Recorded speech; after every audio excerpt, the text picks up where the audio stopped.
Forget everything Hollywood told you about Annabelle. The real doll doesn't have a porcelain face, or cracked eyes, or a sinister smile. She is soft, harmless looking, a simple Raggedy Ann doll sitting quietly behind glass in a locked case. But according to those who have come close, she doesn't need to move to destroy lives. Visitors who mocked her never made it home. A priest who blessed her nearly died that same night.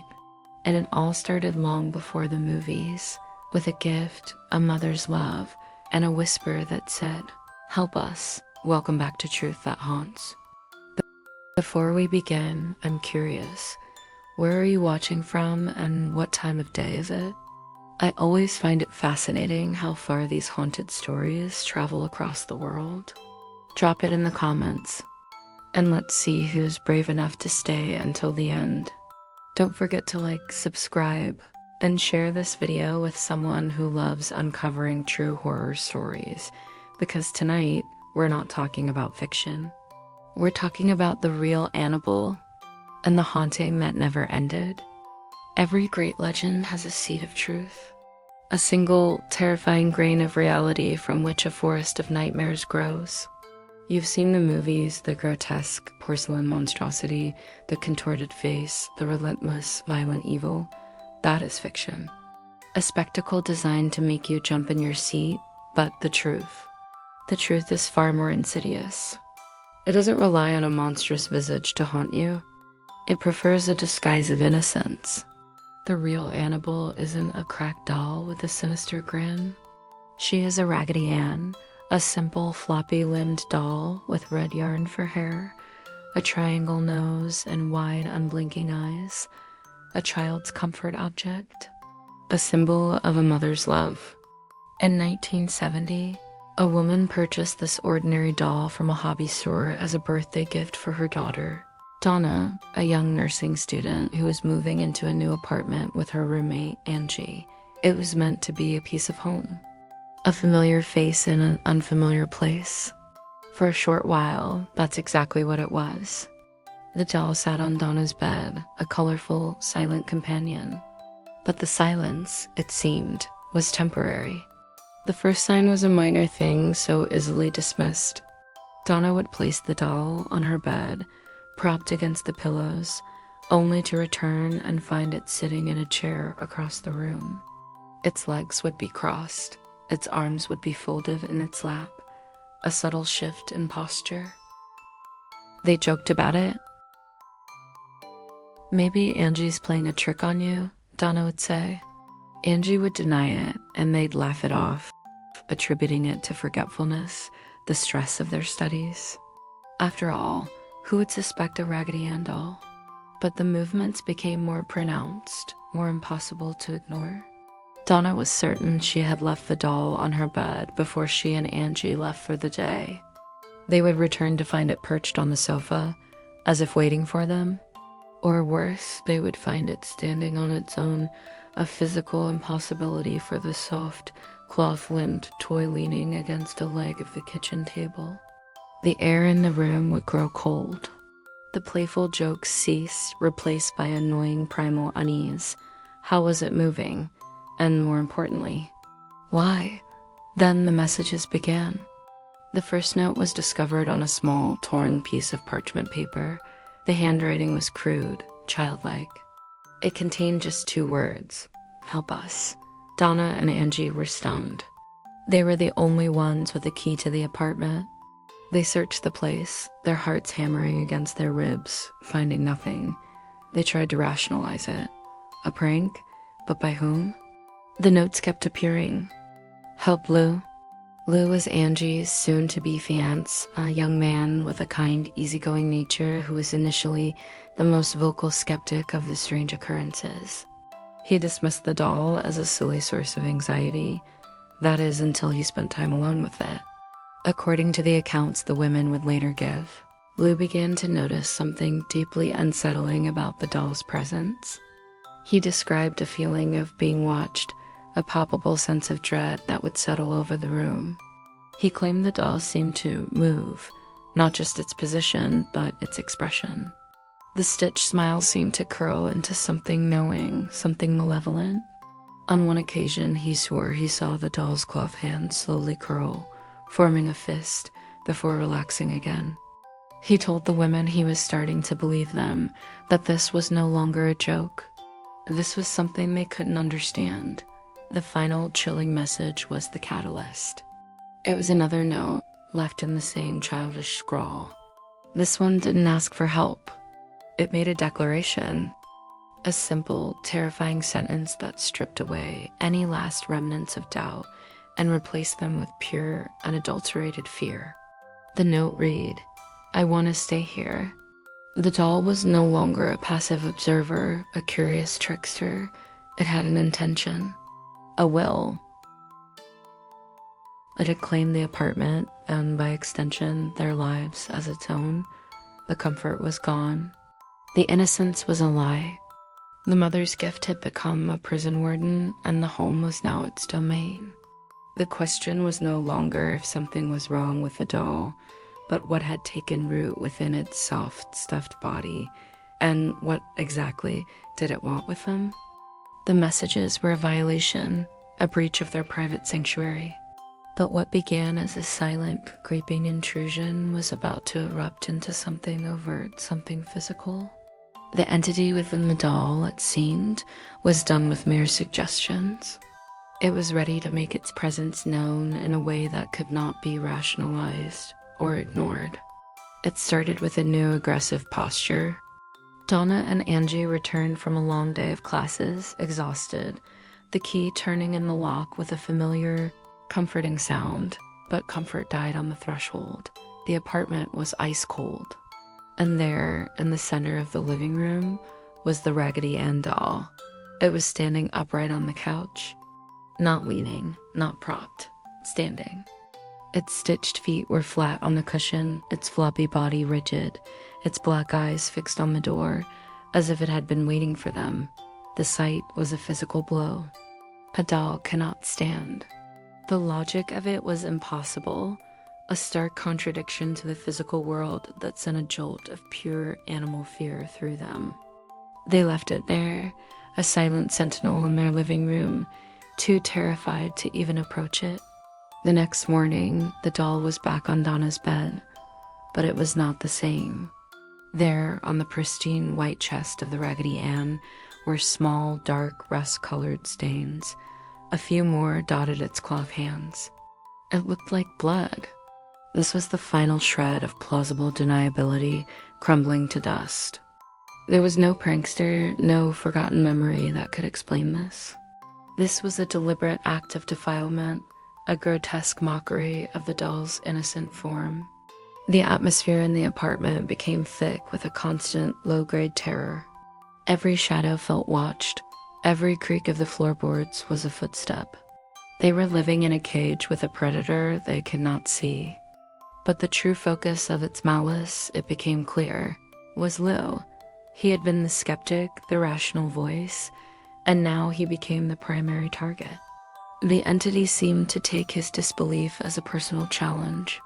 He began to experience violent, suffocating nightmares whenever he stayed over visions of a dark, shapeless weight pressing down on his chest. Of course, cloth-like hands tightening around his throat. He would wake up gasping, the room freezing, convinced he had just escaped death. One morning, after a particularly vivid nightmare, Lou awoke feeling a sharp, stinging pain across his chest. Pulling his shirt aside, he looked in the mirror and felt his blood run cold. There, etched into his skin, were 3 long, parallel scratch marks. They were deep, angry red, as if made by sharp, deliberate claws. They were real. They were physical proof that the struggle was no longer confined to the realm of dreams. The thing in the apartment, the intelligence clinging to that doll, could reach out and touch them. It could draw blood. For Lou, that was the breaking point. The fear was no longer abstract. It was carved into his flesh. He refused to stay in the apartment anymore, his easygoing nature replaced by a haunted, wary tension. He told Donna and Angie in no uncertain terms that they were in grave, tangible danger. The girls were now utterly alone with it. Their home was a prison. Sleep was a luxury they couldn't afford. Every time they entered a room, their eyes would dart first to the doll, dreading what new configuration they might find, what new message might appear, what new stain might mar its fabric. The constant state of vigilance was eroding them. They were pale, jumpy, their steady suffering, their lives unraveling. Desperation is the mother of unlikely alliances. With nowhere else to turn, and with the Catholic Church being their last resort for what they now believed was a demonic presence, they contacted their priest. He listened to their frantic, overlapping story, the moving doll, the notes, the blood, the scratches on Lou. He saw the genuine raw terror in their eyes. After a long, solemn silence, he gave them a name, a number. He told them he could not help them directly, but that they needed experts in phenomena of this nature. They needed to call Ed and Lorraine Warren. The call was made. A plea for help sent out into the void. They had taken the first step, admitting that the world was not as safe nor as rational as they had once believed. They were about to invite investigators into their nightmare, hoping for answers, for an exorcism, for peace. But in doing so, they were also about to learn the most terrifying truth of all, that by acknowledging the thing in the doll, they had only given it more power. The game was far from over.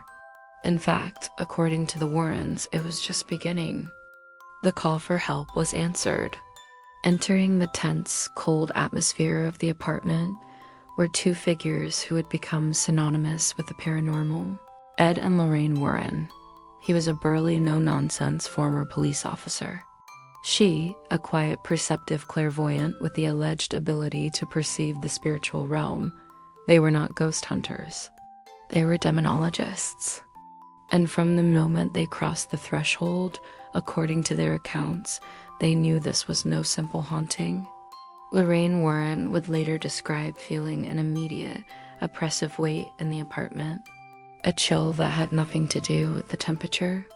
It was a feeling of profound malice, of an intelligence that was ancient and cruel. They listened patiently as Donna, Angie, and a visibly shaken Lou recounted the entire story, the shifting positions, the handwritten pleas, the standing doll, the blood-like stains, and the physical attack on Lou. The Warrens examined the doll, still sitting innocently on the bed. They did not touch it. They simply observed. This was a critical distinction in their methodology. The Warrens concluded that the doll itself was not possessed, not in the way we understand it. A possessed object, they claimed, is one where a human spirit has become trapped. This was something far more dangerous. They believed the doll was infested. It was a tool, a conduit for a demonic, inhuman entity. This was not the ghost of a little girl named Annabelle Higgins, as the movies would later suggest. That was the insidious lie at the heart of it all. According to the Warrens, the entity was a master manipulator. It had begun its campaign by pretending to be a lost, harmless child. The moving doll was a curiosity. The notes, "Help us, help Lou," were a calculated appeal to compassion. It was baiting them, trying to elicit a response of pity, of sympathy. Why? Because in the Warrens' worldview, a non-human spirit has no power in our physical realm unless it is invited. By responding to the notes, by talking to the doll, by even acknowledging its presence as that of a child, Donna and Angie were, in a sense, giving it that permission. They were unwittingly opening a door, letting the wolf in dressed in sheep's clothing. The Warrens knew a standard blessing of the apartment would likely be insufficient. The entity was too entrenched, too attached to its chosen vessel. Nevertheless, they proceeded. They conducted a blessing, praying for the home to be cleansed of the oppressive presence. But Lorraine would later state that she felt the blessing simply slide off the energy in the room, repelled by a force of sheer will. The entity was defiant. It was during this investigation that a pivotal and deeply chilling moment allegedly occurred. A priest who had accompanied the Warrens, a man of deep faith, approached the doll. As he began to pray over it, to invoke the power of his faith against the darkness within, he was suddenly, violently thrown backwards across the room by an unseen force. The message was clear: your rituals have no power here. The evil was too strong, too deeply rooted to be cast out with a simple ceremony. The apartment was not the problem. The doll was. This left them with a terrible dilemma. They couldn't leave the doll with the girls. It was a ticking time bomb, and the next attack could be far worse than scratches. But who would take it? Who would be willing to become its new keeper, to contain this documented evil? Ed Warren made the decision that would define the legend. He would take it. They would transport the doll back to their home in Monroe, Connecticut, and secure it in the specially built glass case in their occult museum, a repository for haunted and cursed objects. The decision was not made lightly. Ed Warren knew the risks. He blessed the doll, sprinkling it with holy water and sealing it in a protective bag, a temporary measure to try and insulate its influence. But as he carried the bag doll out of the apartment and placed it in the passenger seat of his car, he reportedly turned to Lorraine, his face grim. The ride home, he said, would be the most dangerous journey of their lives. They were not transporting a toy. They were a mobile target for a demon that had just been evicted from its home. The battle for the apartment was over. But the war for the soul of anyone who came near the thing they called Annabelle was just beginning. With the doll secured in the back of their car, the Warrens began the long, tense drive from the nursing student's apartment to their home in Monroe, Connecticut. This was not a simple relocation. It was a transport of a volatile, intelligent entity. According to Ed Warren's own account, the car began to violently malfunction on the highway. The engine would stall repeatedly on open, empty stretches of road, forcing Ed to wrestle the steering wheel to the shoulder. The brakes would fail, the pedals sinking to the floor, only to mysteriously work again moments later as if the entity were toying with them. It was a palpable, terrifying struggle, a battle of wills against an unseen force that seemed determined to cause a catastrophic accident, to prevent its own containment. They arrived home shaken but determined. The doll had a new home now, a specially constructed, locked glass case within the Warrens' infamous occult museum. And on that case, a simple, handwritten sign was placed. A warning that was more a plea: positively do not open. The museum itself was a place of profound, accumulated energy, a repository for objects believed to be touched by the paranormal, cursed mirrors, haunted music boxes, the lad school diorama. But even among this collection of the macabre, Annabelle held a unique and terrifying status. The Warrens claimed that the entity within the doll was not pacified by its new confinement. It was, if anything, more active, its influence radiating out from the glass like a spiritual poison, seeking new channels, new vulnerabilities. The stories from the museum are numerous, and all allegedly point to a pattern of malevolent cause and effect. Shortly after the doll was sealed away, a young priest arrived to bless the museum. He was a man of strong faith, yet when he performed the rite before Annabelle's case, he reportedly felt a wave of intense, hostile energy that made the prayers catch in his throat. He described a feeling of being personally, venomously hated. He completed the blessing and left, visibly unsettled. Later that same day, while driving home on a familiar, calm road, his car was involved in a horrific, near-fatal accident. The vehicle was totaled. He survived with serious injuries, but the timing was, to the Warrens, more than coincidence. It was a message, a direct and brutal retaliation for the attempted blessing. The entity was demonstrating that its reach extended far beyond the four walls of its prison. Then there is the most frequently cited and tragic tale. A young man visited the museum with his girlfriend. He was a skeptic, brash and overconfident, the type who laughs in the face of fear to mask his own unease. He laughed at the doll, mocking the Warrens' dire warnings, calling it a stupid rag doll. He dared the entity to do its worst. He reportedly tapped repeatedly on the glass of the case, his knuckles rapping a taunting rhythm. "Come on then, show me what you've got." He jeered, his voice echoing in the quiet room. He left the museum in a fit of arrogant laughter, his girlfriend trailing behind him, embarrassed and uneasy. Hours later, while riding his motorcycle on a clear, dry night, he lost control on a straight stretch of road. The crash was instant and fatal. When the police returned his personal effects to his grieving girlfriend, they found a single, chilling item tucked deep in the pocket of his leather jacket, the Raggedy Ann doll he had so boldly challenged. How it got there was a question with no logical answer. There was no record of him stealing it. The case had remained locked. To those who believe, it was the entity's final brutal signature on its work, a grim trophy to mark its victory. But the danger wasn't only for those who provoked it or tried to challenge it with faith.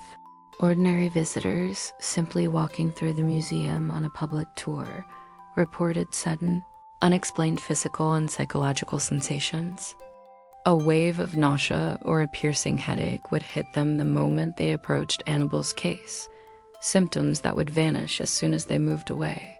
They would feel an icy cold spot in the otherwise warm room, a chill that seemed to cling to the air directly around the doll's display.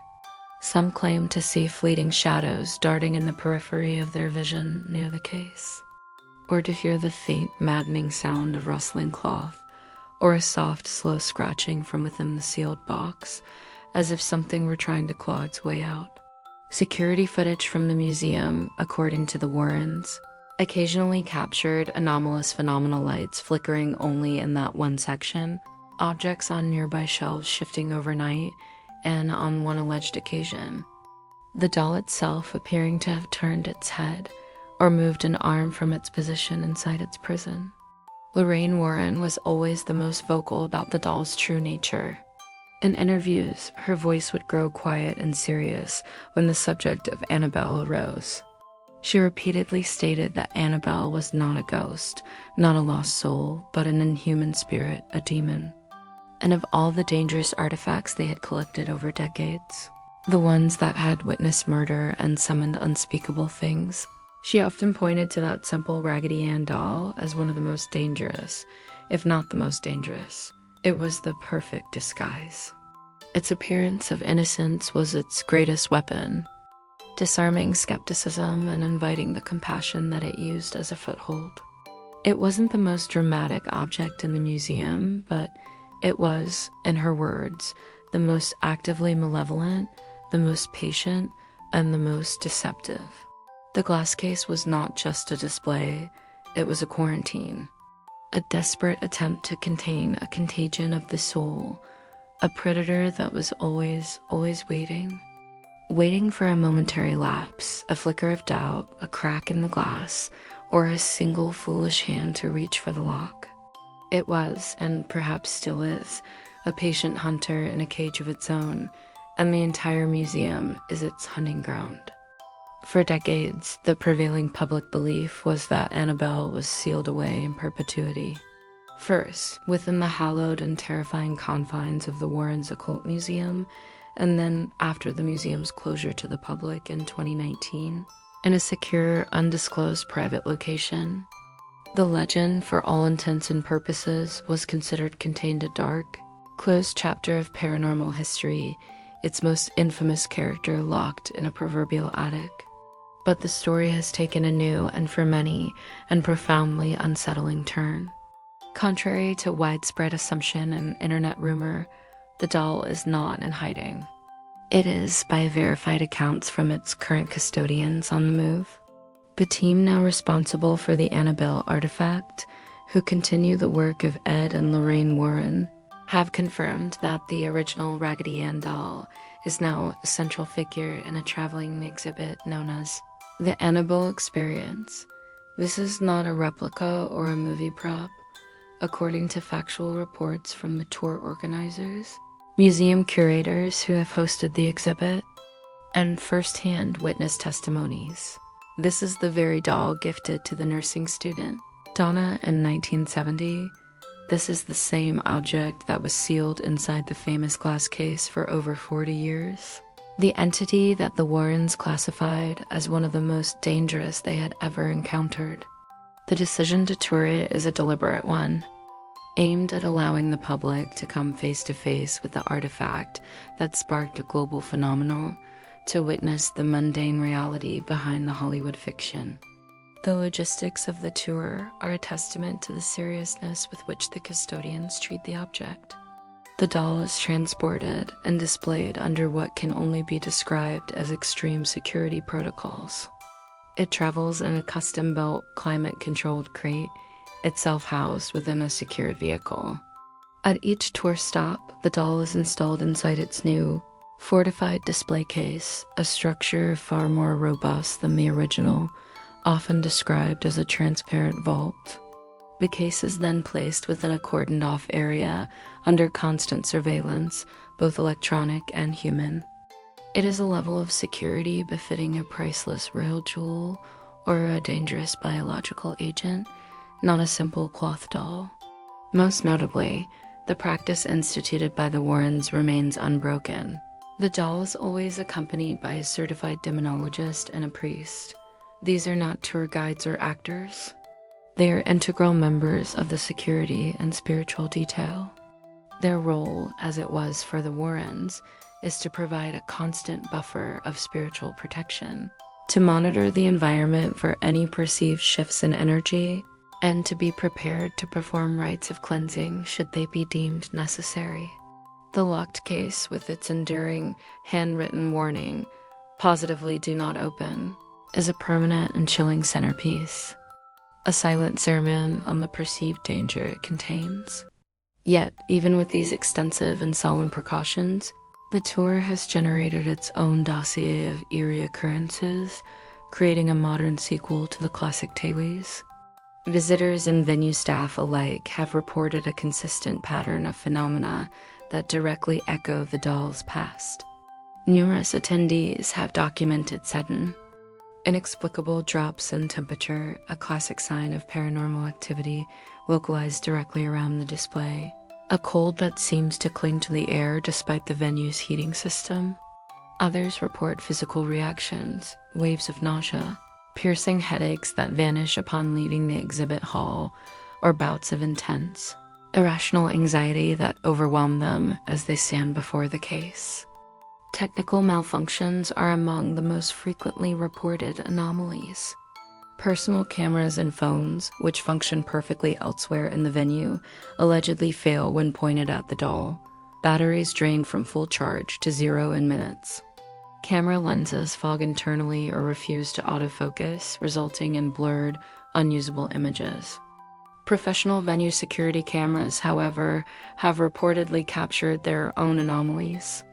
While the custodians are selective with what they release, there are claims from credible staff of reviewing overnight footage and seeing the doll appear to have shifted minutely inside. Its locked container, a leg angled differently, a head tilted, when the exhibit hall was empty and sealed.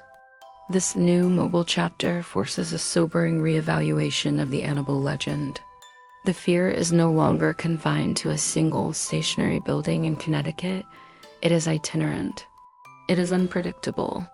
The question for the modern enthusiast is no longer the abstract, "Where is Annabelle?" but the immediate and local, "Is she coming to my city?"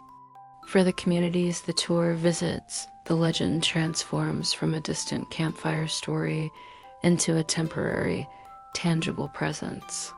The knowledge that this object, with its decades-long and well-documented dossier of alleged paranormal activity, is being unloaded from a fortified truck and wheeled into a local convention center, is a thought that profoundly blurs the line between macabre spectacle and active superstition. It brings the haunting directly to your doorstep. The legacy of Annabelle has thus dynamically evolved. It is no longer a static relic of a past horror, a story frozen in the 1970s. It is an active touring exhibit, a piece of living folklore that continues to generate new stories. First-hand accounts and a fresh wave of chilling anecdotal evidence. The original narrative of a doll tormenting two nursing students in a quiet apartment has exploded into a cross-country saga, captivating new generations and proving that the public's fascination, fear, and belief surrounding this particular artifact are more potent than ever. Whether these modern reports are the result of powerful psychological suggestion, a collective cultural belief, or evidence of a persistent and active non-human intelligence, the effect is identical. The mythos is being actively written and rewritten with every city on the tour map, and the doll itself remains, as ever, the silent, stitched smile centerpiece of it all. Annabelle isn't just a story about a haunted doll. She is a reminder that evil doesn't always come with fangs or fire. Sometimes it hides behind a stitched smile, waiting for someone to stop believing. Decades later, she's still locked away, but her story keeps finding new victims, proof that maybe some things were never meant to be touched. So, what do you believe? Do curses really exist, or is Annabelle just a mirror for our fears? Tell me your thoughts below. I read every comment, and I want to know what you think the truth is. If you made it this far, you're part of the Truth That Haunts community. Hit that like button, subscribe, and share this story with someone who says they don't believe in the paranormal. Because next time, we're uncovering another true story of an object so cursed, even the experts refuse to touch it. Until then, stay curious, stay cautious, and remember, the truth doesn't sleep. It waits.